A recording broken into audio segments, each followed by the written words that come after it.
team members from LSPU. We have Ma'am Nora here, and when we have Ma'am Okay. Okay, so I'll start my screen. Good evening to everyone. Thank you for your invitation sa akong tulad. And I think I have to speak in Tagalog, di ba, Tech Vice? Yes, So, yes. mostly Your participants from Luzon, very Visayas, Mindanao. okay.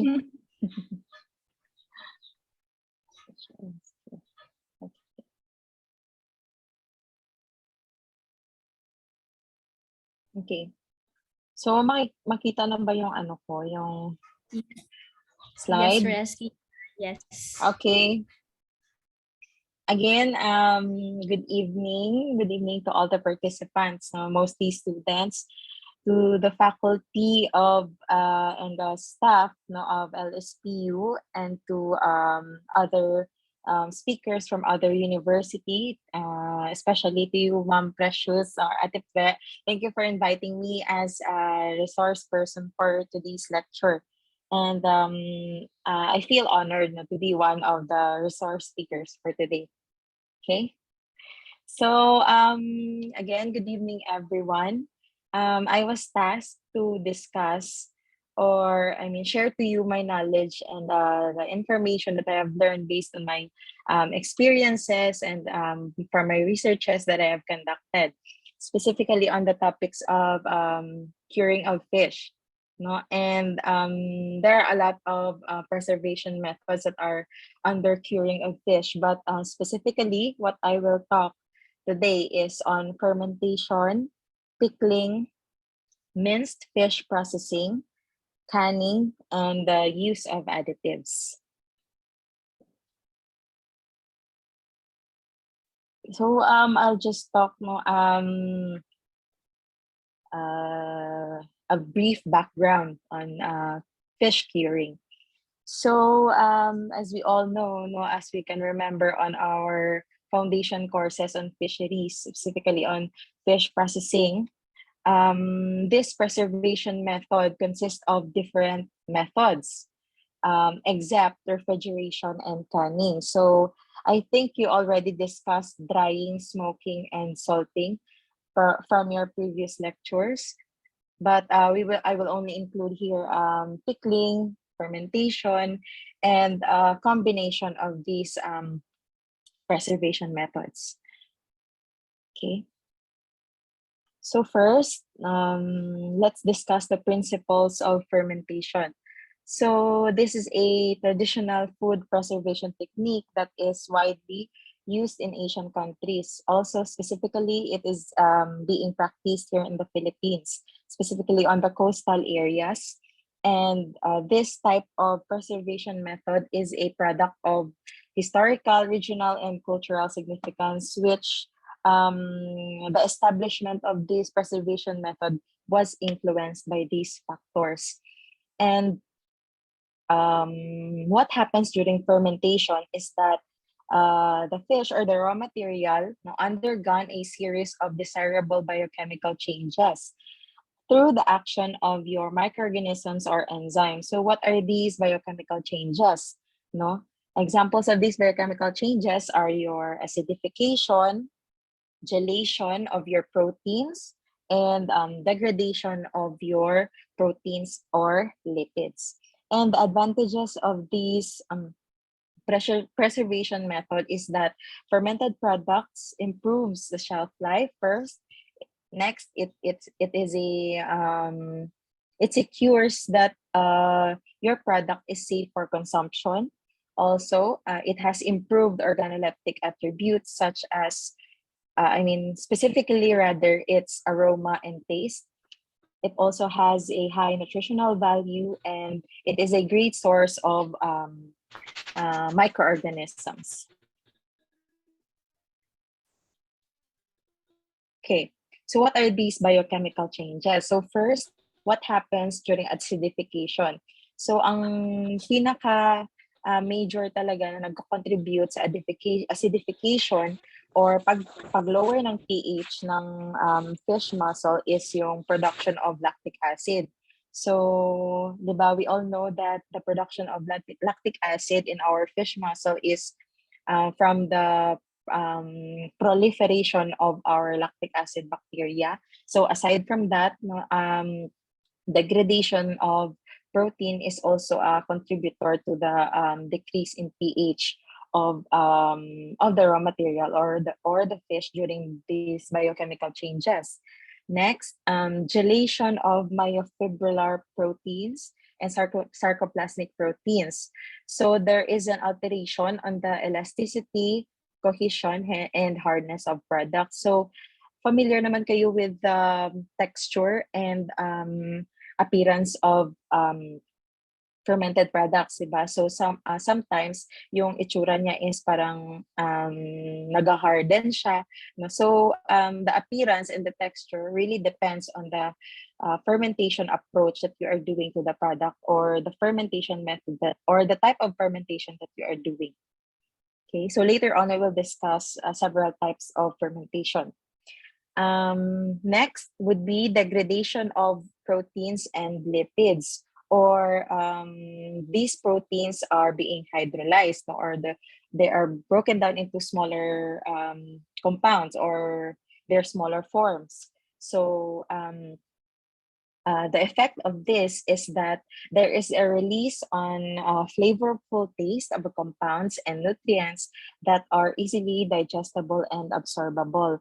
So good example for those compounds that are easily digestible and absorbable are our water-soluble proteins, peptides, and amino acids, and these have a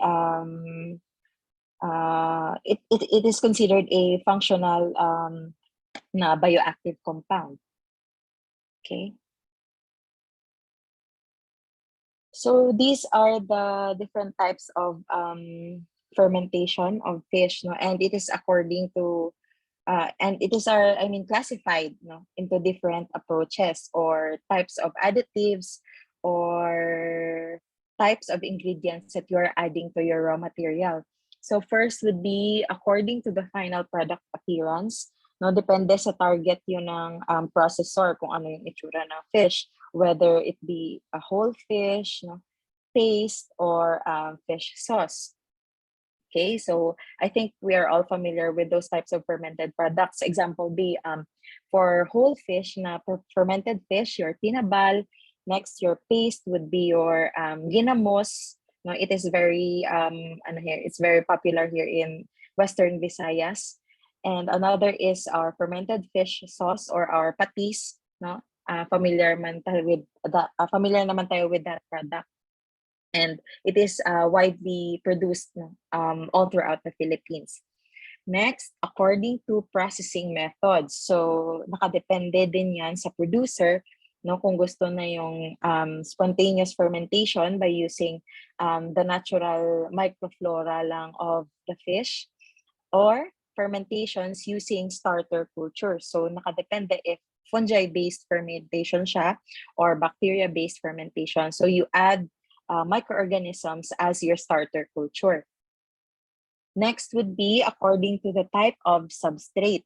So this type of fermentation uses different ingredients na or additives. And the product from these types of fermentation differs from raw material to raw material. So the two classified na methods for this is by using fish and salt only, no, for our tinabal na product, and products na nilalagyan ng ingredients such as salt and carbohydrate, no, which is a very familiar kita with the product na buro. Okay, nag-a-add tayo ng carbohydrate, no, as source or energy source ng mga bacteria na pwedeng mag-proliferate sa ating product. Okay, next would be according to the proportion of the salt added. So I think this can be applied to production of fermented fish sauces also, diba? High salt, low salt, and no salt na fish sauces. But I think sa no salt is hindi siya mapoproduce into fish sauce because the tendency is very short ang kanyang shelf life, and mostly na mag-o-occur no, in no salt na products is easy to spoil siya, and it's not appropriate to package that type of product. Okay. Okay, so for the current studies on fermented fish products, so mababasa nyo naman siguro nowadays sa mga journals na the interest or ang mga interest talaga ng researchers is on the role of microorganisms no, in fermentation. You know, how does this influence this type of fermented product, no, the effect of this type of starter culture to this product, etc. Also, examination of microbial succession during fermentation.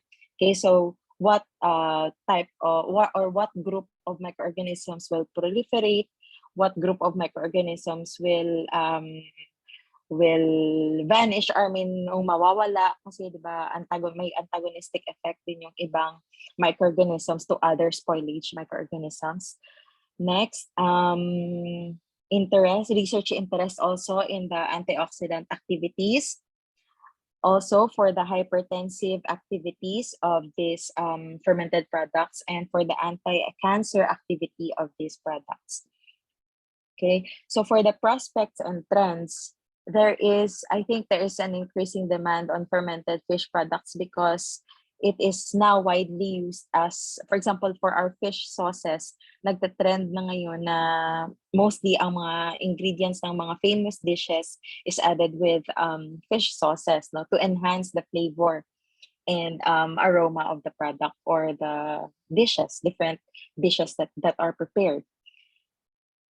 Also, there are needs or attention should be put on the regulation of flavor production and microbial metabolites. So one issue for fermented fish products is that its smell, no, and though pungent na aroma, because other consumers attribute the odor, no, the unpleasant odor or the pungent odor of fermented products to spoiled na product. So maybe it could be addressed, no, in the future through the use of other additives. Okay. Also, further research on detailed mechanisms of microbial influence and issues on nutritional value and safety.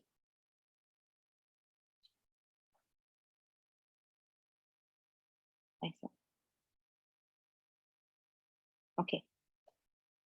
So next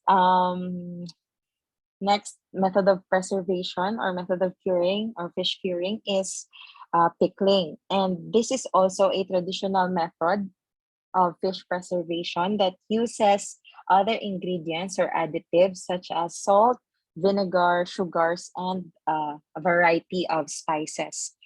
And pickled fish products are considered semi-perishable since it mostly comprised of fatty fish as a raw material, and it is really prone to fat oxidation. And addition of additives in this product preserves the food and retains its nutritive value for a long time. Okay. So this is an example of the production of fish pickle from mola fish added with tamarind. So this is just an example of a flow diagram, no, or process flow, where you can see that no heat treatment is applied after putting it in the packaging na material. For example, dito sa product na to, they put it in bottles. But the heat treatment is only applied, no, for the cooking of the cooking of the spices and the additives. So it is considered a semi-perishable since it is not assured no, or hindi siya 100% sure na the product will last for months because no commercial sterilization was done to the product. Okay, and that's the major concern for these types of pickled products, yung storage and the possible proliferation of microorganisms, no, at storage, especially kung hindi mo ma-ensure na the product will be stored at a chilled or refrigerated condition. Okay.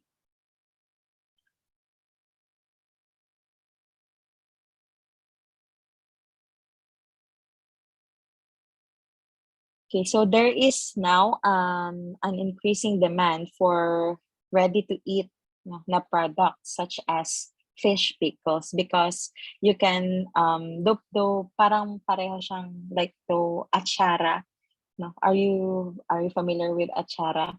Parang it is consumed as an appetizer before our meal, no? Consumed with our meal, etc. And this product also has increasing popularity and is now being distributed in several supermarkets, no, and in your local markets. Abundance of fatty fish species and other low value fish species is fit for pickling process. And pwede din gawin yung fish pickling, no, at your own household by just following by following these methods, no. If you have your prepared ingredients and you have your fish na hindi mo naman alam yung gagawin, no, what to do with that because you have abundance of that type of fish, then you can do pickling in your own home. Okay, because this preservation approach can be done at a small scale or in a smaller scale.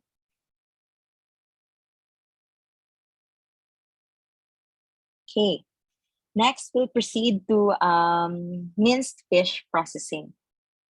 Okay, so this type of processing method is a method that is applied to raw fish species where the meat is recovered and picked, okay, from its bones, no, from its skin, etc. The common source of fish means are the underutilized pelagic species, and other sources are from fish bones, fish frames, and from filleting.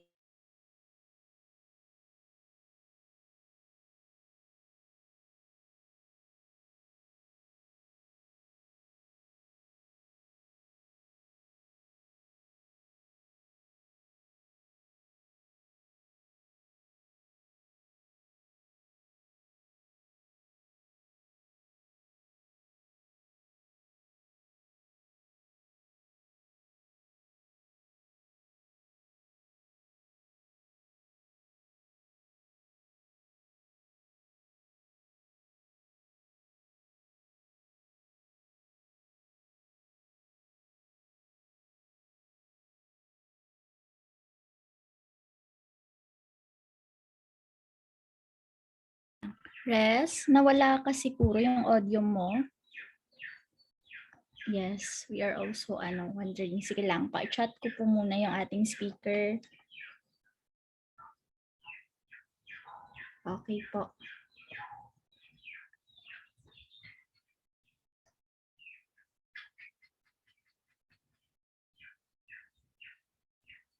Sige, wait lang po natin ha. Baka meron lang pong technical problem.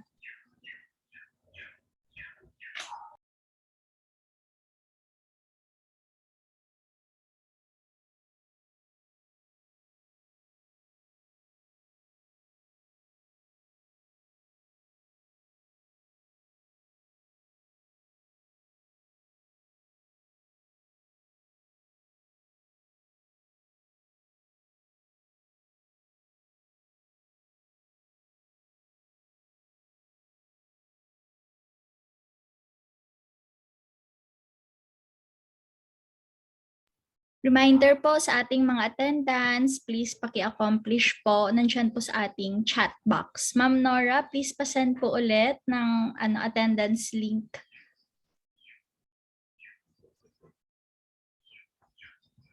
Meron nga pong problem, hindi ko po makontak yung ating speaker. Hintay-hintay lang po tayo.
Okay, nag-reply na po yung speaker natin. Wait lang daw po, nagkaroon lang ng technical problem.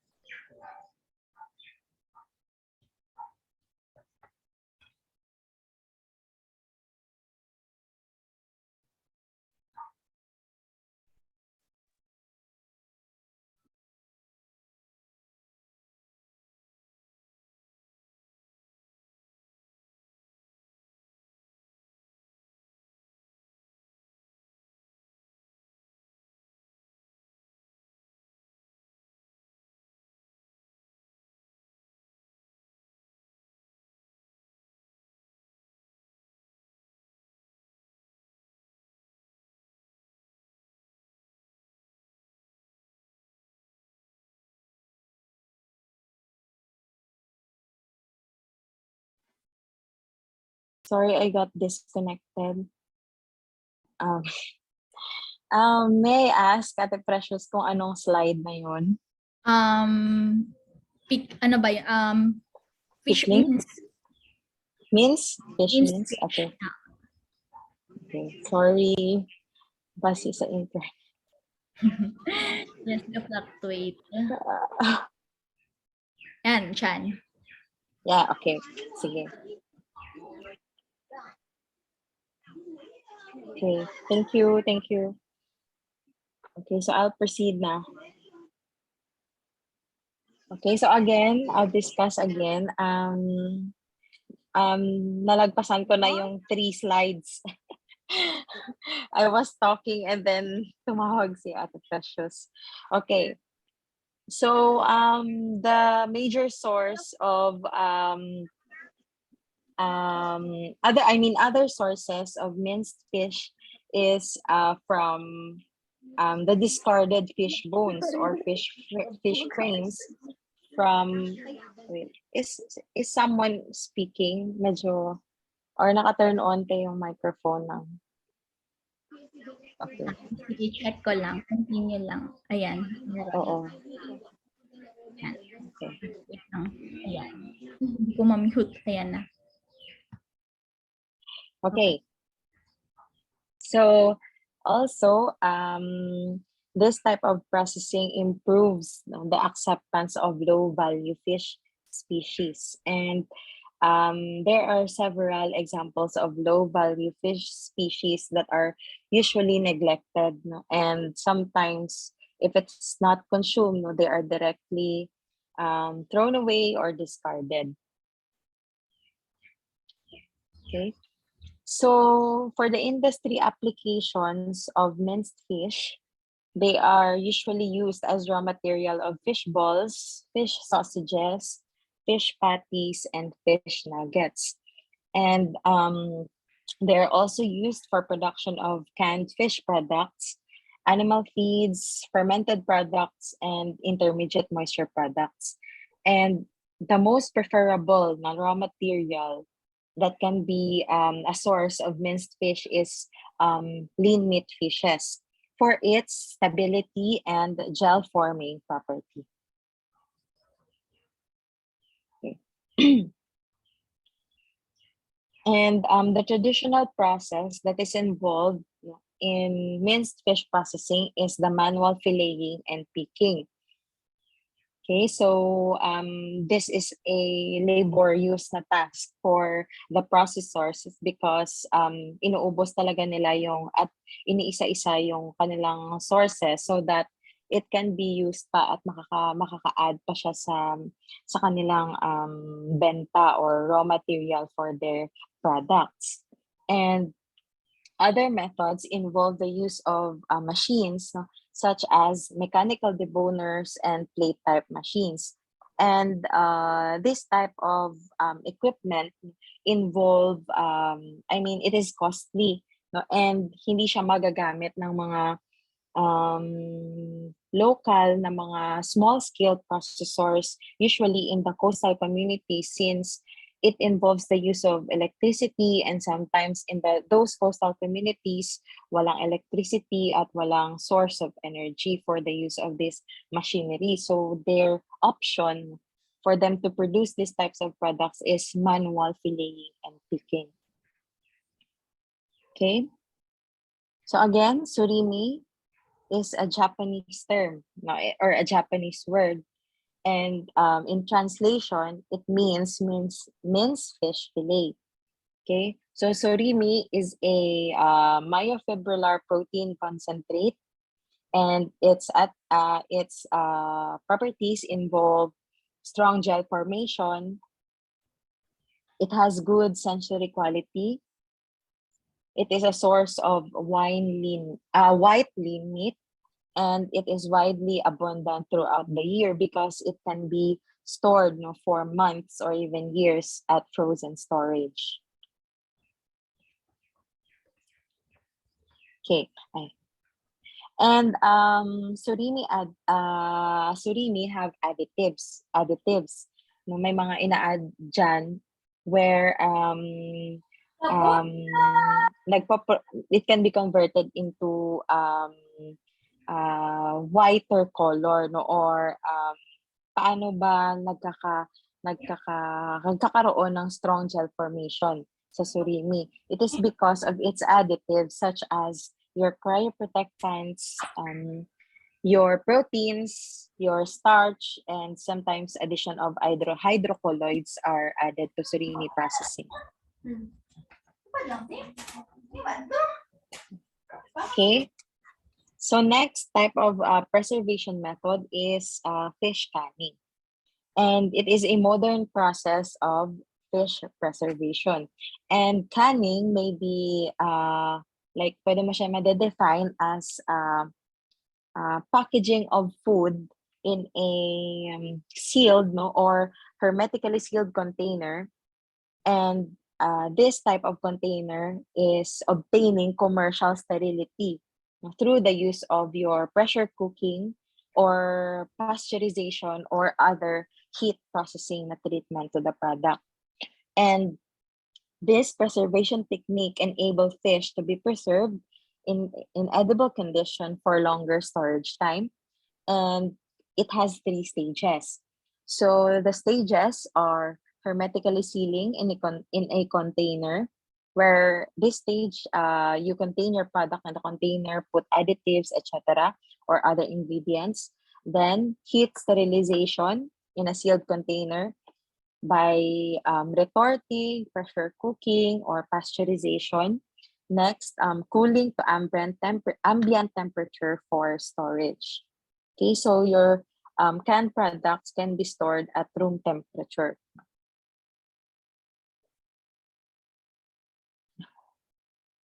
Okay, canning industry should be considered if the following are available. Okay, so first, you need to consider establishing a canning. Before you establish a canning industry, you have to consider the following. So first would be abundant supply in large quantities of raw materials. Okay, so next would be supply of cans or adequate supply of cans. You should have a good source for your good quality can. Next, adequate manpower, because aside from the use of these machineries or modern facilities or modern processing machineries, you need to have manpower to ensure the quality of your product. Next, suitable infrastructure, free from contamination ng mga infrastructure, free from debris, free from insects, no, etc. High demand for canned products. Okay, so in order for you to make money from it, from the canning industry that you're planning to establish, now you need to have a target na consumers or target na buyers. Okay. And so this is just a diagram of the canning process. I think I don't need to discuss this one by one. No, you can somehow review this. No, if I give you if I send this to you later on. But I'll just highlight no, the tong 3 na major steps in canning process. So first would be sealing no, in the container after preparing your raw material. And then next, heat processing. No? And then after that, labeling and drying for the finished product. Okay.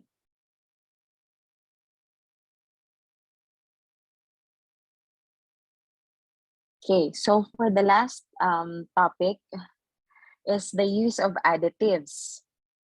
Okay. So basically, ginagamit sa fish processing industry is more on chemical additives. No? And example of those are your salt, pinaka-basic na additive na ginagamit sa processing. Next is sugar. It is used to reduce the pH. No? It serves as cryoprotectants for our surimi products, and it prevents protein denaturation. And the combination of this is salt and sugar, no? And its effect, it would delay spoilage and improve the sensory qualities. Next, addition of organic acids such as your acetic and lactic acid. It has antimicrobial effects to your product. Next, addition of citric acid. The citric acid should be food grade citric acid. Next, your sodium citrate improves cooking yield and prevents pH drop, because sometimes the decrease in pH allows other microorganisms to proliferate in your product. Next, sodium lactate. It helps in shelf life extension of your product, and it also serves as your antimicrobial agent. And your polyphosphates improves gel strength and flavor and reduce drip loss. So your polyphosphates are also added into your surimi processing.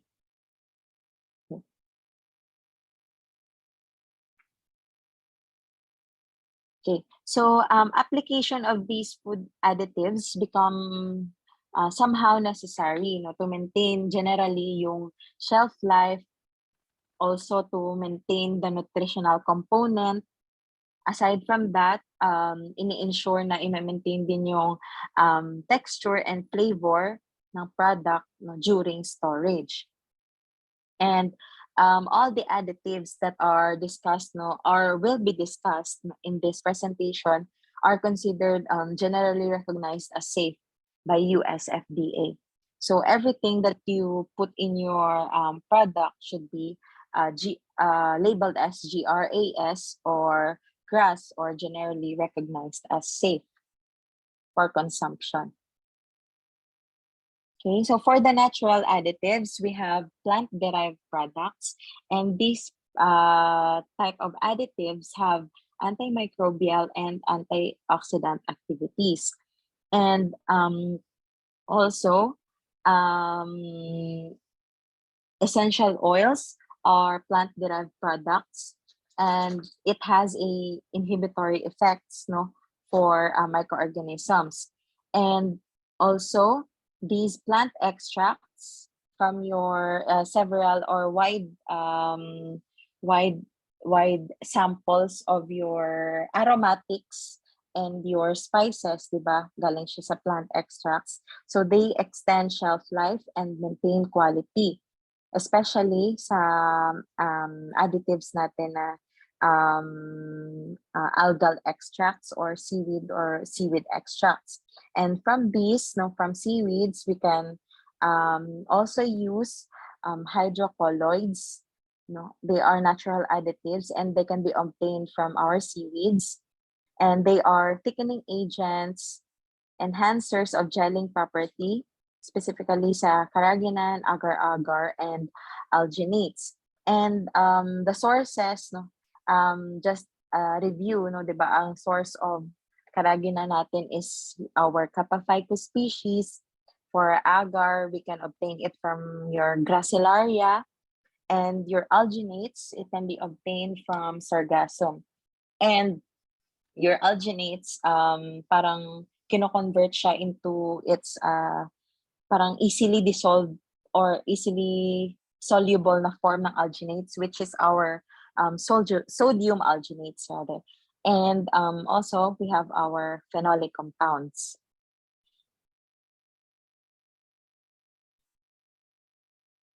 Okay, so other chemical additives, we have antioxidants.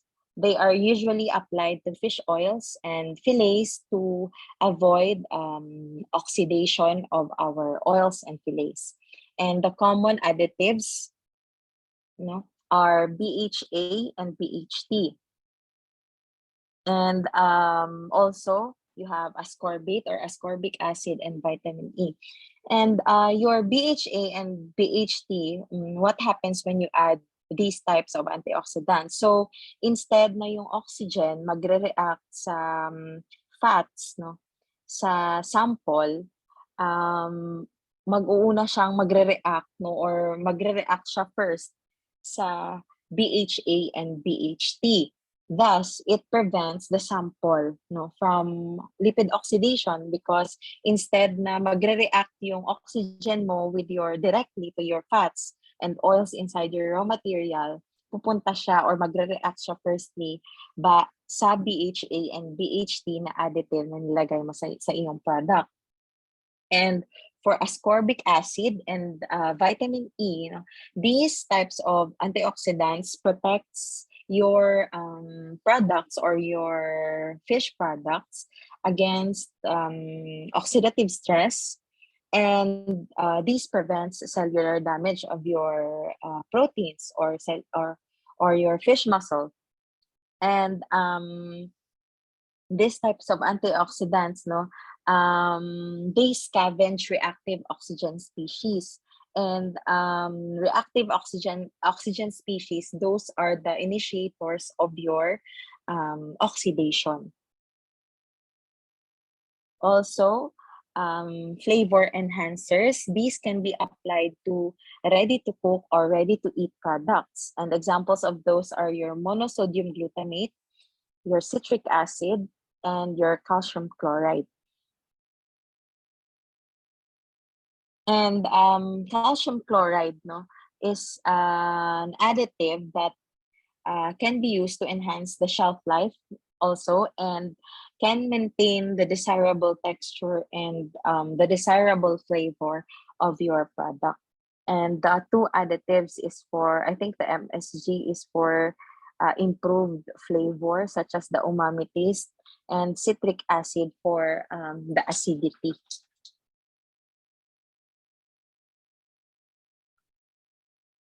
Okay, so for the sweeteners, these are applied to marinades, to your crab meat and fish fillets. So examples of these are just examples of um, synthetically produced sugars. But sometimes meron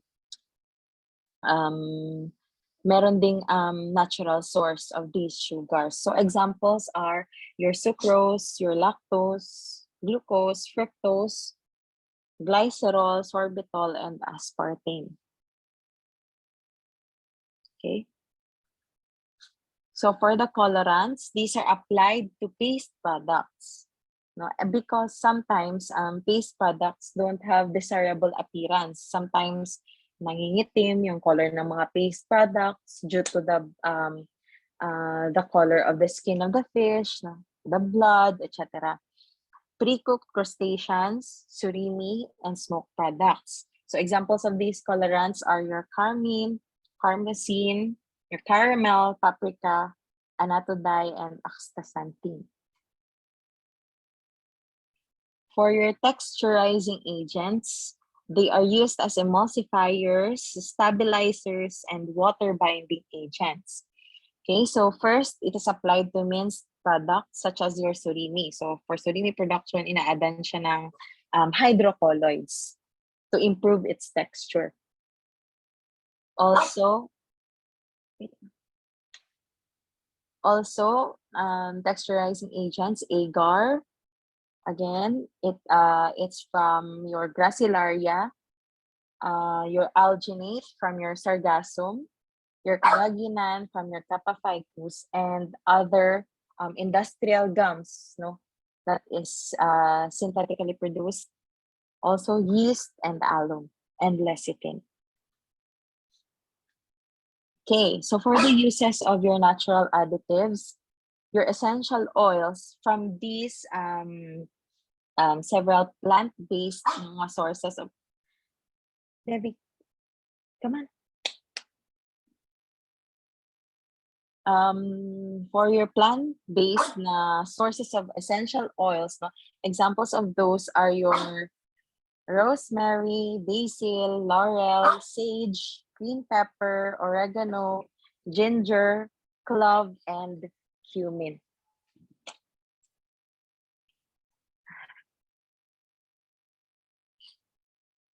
Okay, so for other plant extracts that are used as natural additives, so these are sometimes applied to fillets and surimi for additional product color or improve product texture. No, shallots, I mean product flavor rather, your shallots, your mint leaf, kiwi, pomegranate, green tea, and basil. So these are just examples of your aromatics and essential oils that are that can be applied, no, or can improve your product. Okay. So for animal-derived products, these types of additives provide antioxidant and antimicrobial properties, and they also increase the shelf life of our products. And examples of these are your chitosan. It is a natural polymer from chitin. Remember your chitin and chitosan. Next, your gelatin from raw collagen from fish skin. Next, casein in milk, no, from the milk of the cows, no, etc. Also, whey protein can be a good additive to enhance the protein composition of our product. Okay, so for microbial derived products, we have bacteriocin. It It is a popular biopreservative that comes from our microorganisms, your lactobacillus species. And these bacteriocins are considered generally recognized as safe, no, and specifically ang mga gina-target, no, or usually na use na bacteriocin is your niacin, lacticin, and pediocin. Okay, so I'll proceed to the sample questions, no, as what we reviewed. I got some sample questions from our reviewers sa ISCOF, and I only included, no, what I discussed here tonight. Okay, so can I can I do a simple Q&A? Like for example, magta-type sila sa sa chat box ng Address. kanilang answer. Yes. Okay. So, Answer participate kayo, class. Just type your answer sa like whether A or B or C or D. Okay, so we'll check that after the question. Okay. So, pwede din mag-turn on ng mic yung ibang participants, no, to if they have an answer already, kung alam na nila yung sagot. Okay. So first question. The main bulk of the imported fresh or frozen or chilled commodity consists of small pelagic and marketed as wet fish or used as a raw material for canning industry. So letter A, tuna and mackerel. Letter B, sardines and mackerel. Letter C, skipjack tuna and Indian mackerel. And letter D, round scad and sardines. Okay. So I'll give you like 5 seconds to type sa chat.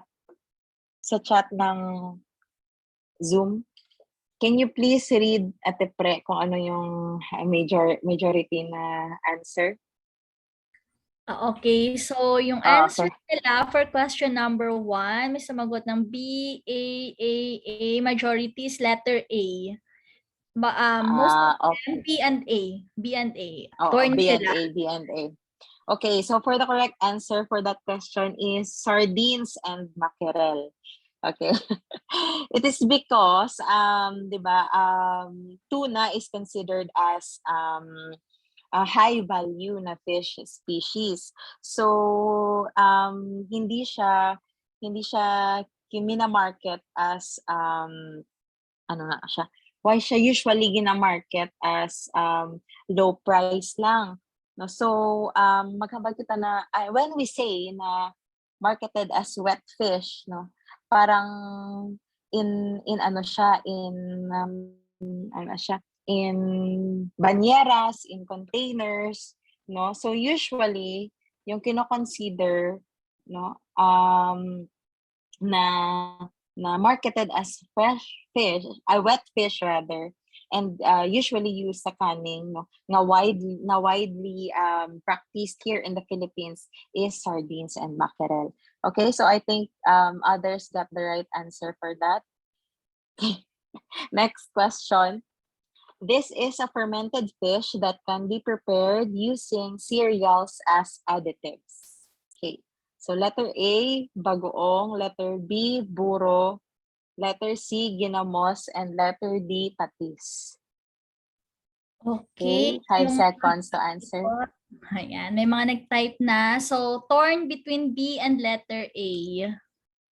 B and A. Okay. So, the correct answer for that is buro.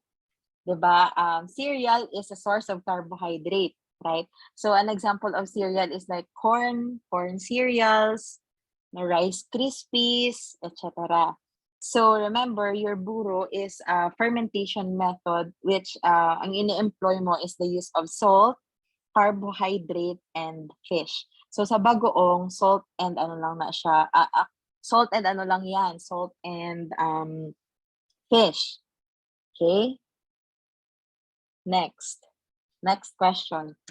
These are cheap easily available, and have a low tendency to impart browning to surimi-based products and give a strong sweet taste, which may be unacceptable in some surimi-based products. Okay, 5 seconds to answer.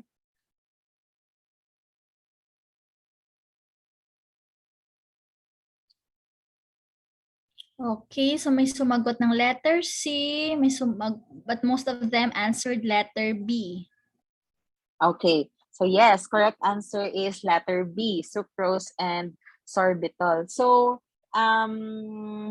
specific I think yung sagot dito, 'di ba? Kasi sometimes you may be confused with sugars and polyphosphates because that's only a general terminologies for the additives that is used in surimi-based products. But specifically, use of sucrose and sorbitol ang ine-employ in the production of your surimi products. Okay, so next question. The recommended polyphosphate levels in surimi is A, not exceed 0.3, B, 3.5%, 3 to 5%, C, more than 3%, or D, 3%. Ayan, may mga sumagot na. So, torn between A and letter B. Okay, so the correct answer for that is letter A. It will not exceed 0.3% of the total percentage of the volume na production of surimi because if sa range siya na sumobra sa 0.3%, it will alter the taste of the end product. It will be sweeter, or its gelling capacity will be influenced. Okay? Okay, medyo bilisan natin. So next question. Which of the following is correct? Okay. Letter A, canning is a process which produces a commercially sterilized product that is shelf-stable for several months. Letter B, canning is one of the best methods of preventing spoilage that results from microbial action. And letter C, the canning process involves the placing of fish in the freshest possible condition into the can, removal of air by heat treatment, and hermetically sealing the lid and sterilizing the fish by further processing. And letter D, all of the above. Okay, 5 seconds to answer. Ayan, majority answered letter D, all of the above. Okay, correct. No, so all of the statements are correct. So those are the principles of our canning or the canning preservation method. Okay, next question. These organisms are capable of producing a lethal toxin in canning. Okay, A, Salmonella, B, E. coli, C, Staphylococcus species, and D, Clostridium botulinum. 5 seconds. Okay, may mga sumagot na. Waiting for other students to answer. But those who typed their answers, sumagot sila ng letter D. Okay, so that's correct. Now, Clostridium botulinum. We all know that that's the only microorganism that can produce spores at inside an tight container or an anaerobic environment. So hindi naman mawawala naman yung Clostridium botulinum during pressure cooking or like autoclaving. Pero hindi mawawala yung spores na pinroduce niya. So those spores produce the lethal toxin. Okay? Next question. I think these are the last 2 questions. Okay, so these are chemical substances produced by certain microorganisms which can inhibit or entirely stop the growth of several kinds of microorganisms.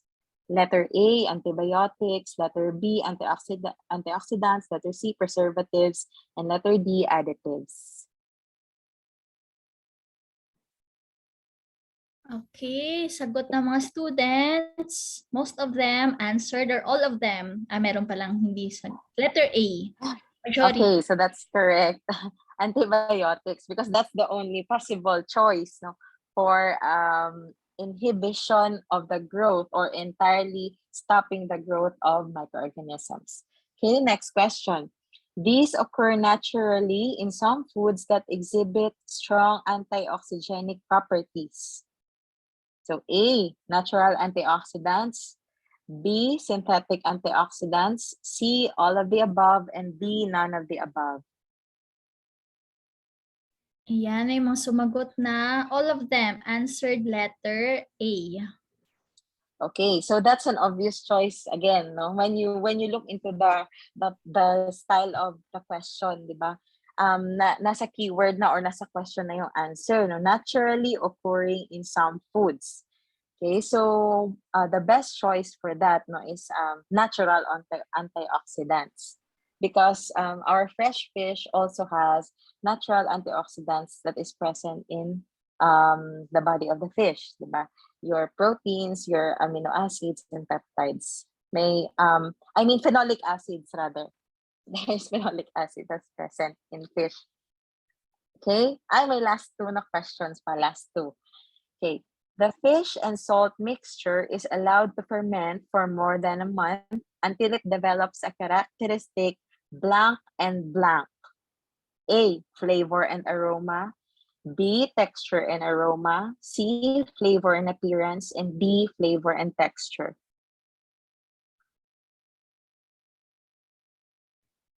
Okay, so all of them answered letter A. Okay, so the correct answer for that is yes, letter A, flavor and aroma. So remember what we discussed earlier, di ba? The major na attribute or sensorial attribute for fermentation or fermented products is tinatarget na yung flavor and aroma na at its best quality. Okay? So last question. This is commonly used for fish that are fatty and will not cure by ordinary salting method except for letter A, pickling, letter B, brining, letter C, marinating, letter D, all of the above. Okay, may mga sagot na po. All of them answered letter A. Okay, so all of them answered letter A. So that's wrong, okay, because the correct answer is brining, because mostly in the processing of fatty fish, no, binabrine muna siya, no, to leach out, no, to leach out the blood, no, from our fish, no, or raw material, so that hindi siya makaka-affect, no, sa quality of fish, because high na yung fat content niya, so we need to remove other contributors to the spoilage of our product or possible contributors for the spoilage of our product. Okay, so I think that's it. Thank you for your participation.